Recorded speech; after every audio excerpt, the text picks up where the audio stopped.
So you've got these two conversations going on.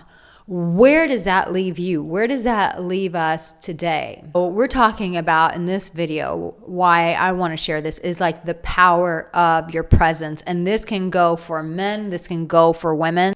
And it's elevating your dating game, how you're going out into the world as a single. But I even feel like for married couples, you could do this as well.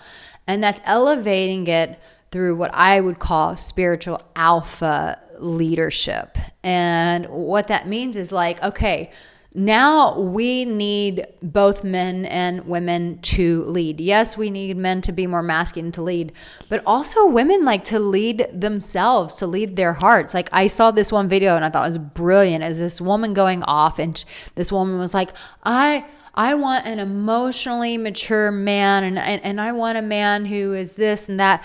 And this woman, she just broke it down and she was like, listen, you want all this from a man, but can you emotionally regulate yourself? Can you calm yourself down? Can you be a peaceful presence in his life? Or do you bring a bunch of drama? Because that guy who's emotionally regulated, he's not going to deal with your drama. He's going to want peace.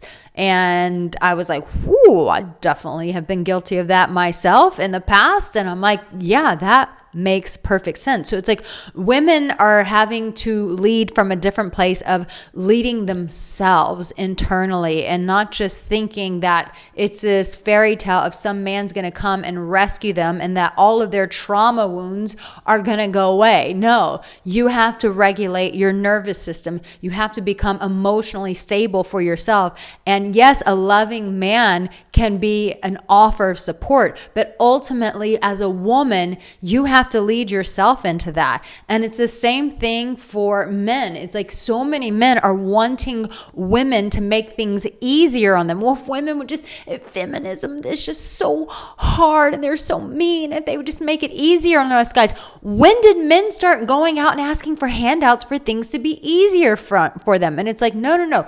Those are your trauma wounds that where you weren't nurtured and where you were abandoned and you were neglected and you grew up with a father who was screaming all the time. Those are your own wounds, and you're wanting a woman to pacify your wounds as opposed to you dealing with yourself and leading. And so this is what I call the spiritual alpha, because there's been a lot of talk about just being alphas. That's not enough. You can't be just an alpha, and women are alphas too. You can't just be an alpha and constantly, that comes from a lot of the talk that you hear about alphas is all very ego-based.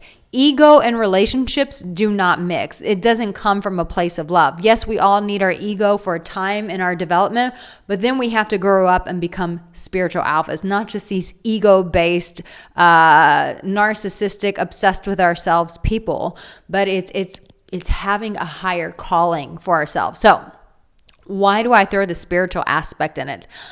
I don't know if you've ever been in a relationship or if you've ever done life and had some challenges. And yes, I'm talking like a smart ass right now. And the reason why I'm saying that is because yes, chances are if you're a human being and you're on this earth, you've had some horrible event in your life. It's very difficult to go through this life unscathed. Why do I say spiritual alpha and not just alpha? Because we all have that moment. It's a come to Jesus. It's a come to God moment in our life where we realize we can't do it on our own. And that is especially true in relationships. And I don't know if you've ever had a partner in the past or you've been with people who come from a background of trauma or who come from a background of hurt and betrayal. But let me tell you, us human beings, we can get really messy. And especially pay attention. When our hearts get involved, shit gets really messy. Like it gets really wild out there when you have two people coming together who have hurt in their hearts, and then God forbid someone miscommunicates the wrong way and then shit hits the fan. So why do you need that spiritual alpha? Where do you need that God element in your relationship?